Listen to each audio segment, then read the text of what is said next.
So in chapter 14, we continue our discussion of acid-base equilibria and focus on how acids and bases interact with each other.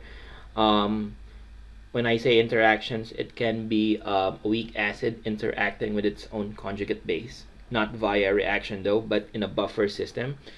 Or it can be an acid-base reaction, a strong acid, a strong base, weak acid to a strong base, or strong acid to a weak base, etc. We're gonna see that in titrimetry examples. So it's a short chapter, but we're going to heavily focus on those two. Now, for buffers, before we dive into them, there's one topic first that we want to go over with, the common ion effect.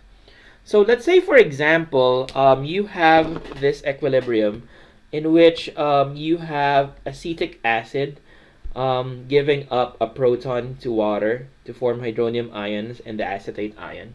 Okay, now normally we would have written this equation as, let's say for example, we start with, according to this one, 0.25 molar of acetic acid. Normally we would have written this as 0 for initial concentration of hydronium and 0 also for the initial concentration of acetate. Okay, and then we would have done plus x and minus x, and then the rest follows. Okay, but if you have, for example, added an amount of the conjugate base of acetic acid, i.e. acetate, to the solution, then this term is not 0 at equilibrium. Let's say, for example, you added 0.1 molar.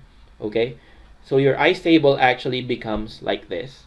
Okay, now when the system approaches equilibrium, you're still going to have a change in x for all of these substances. Okay, you have minus for the reactant side and plus for the product side, and then you will end up with these expressions at equilibrium. Again, notice that for acetate, it's no longer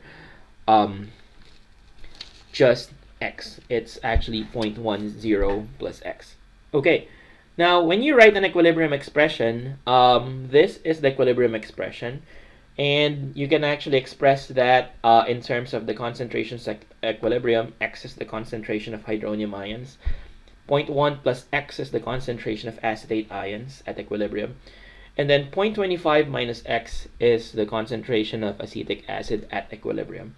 Okay, again, we can make our life a little bit simpler and just assume that x is negligible so that we can ignore this part.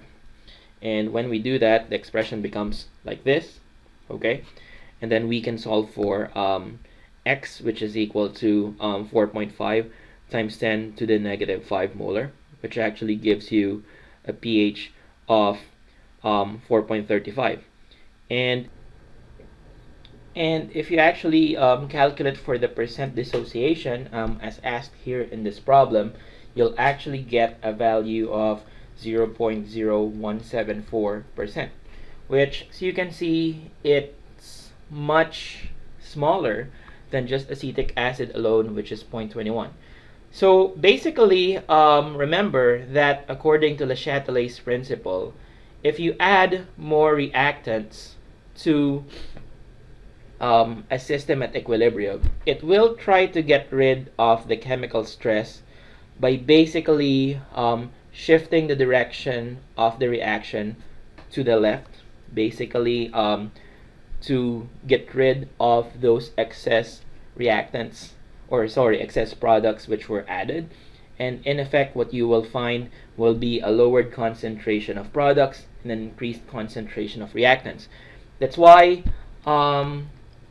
you actually see a lower percent dissociation when you add the conjugate base acetate ions to the weak acid solution acetic acid. You see a lower percent dissociation because the equilibrium has shifted to the left. And now, as you can see, this solution on the right is pale-ish yellow. It has a pH of 4.85, and compared to this solution of pure acetic acid, which is a pH of 2.7, it's lighter in color, which just implies that this solution of acetic acid and the acetate ions, which are by the way coming from sodium acetate, have a lower hydronium ion concentration than the acetic acid solution alone.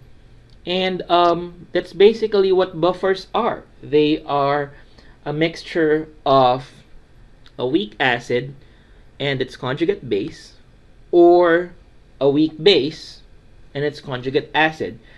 It is a solution which actually resists pH change whether you add hydroxide ions or protons to it. Protons, of course, in the form of H plus or hydronium ions. Okay, now that being said, when making a buffer, when you're going to make a hydrofluoric acid fluoride buffer, of course, you cannot buy fluoride ions by themselves. They have to actually come from salts. So these fluoride ions, let's say, are from sodium fluoride, potassium fluoride, rubidium fluoride, whatever kind of salt you have. Now, these salts, as long as, again, they're soluble in water, should break up into sodium plus and fluoride ions. And we discussed this at the latter part of chapter 13 when we were trying to determine what the nature of salts are. Keeping in mind that sodium here does not have any basic or acidic properties, okay? Not basic or acidic.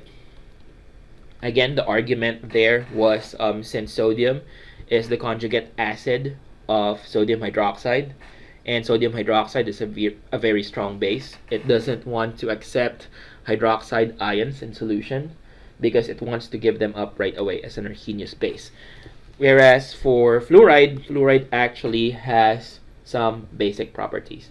The same thing can be said, let's say, for example, if you have an ammonium buffer, ammonium here should be from ammonium halides such as ammonium chloride. Okay, so that's also a salt. The chloride ion also has no basic or acidic properties given that it is a conjugate base of a very strong acid. And now another condition too must be made. These acids and bases, conjugate acids with a weak base or weak acid with a conjugate base, must not react with each other. Otherwise, you don't have a buffer.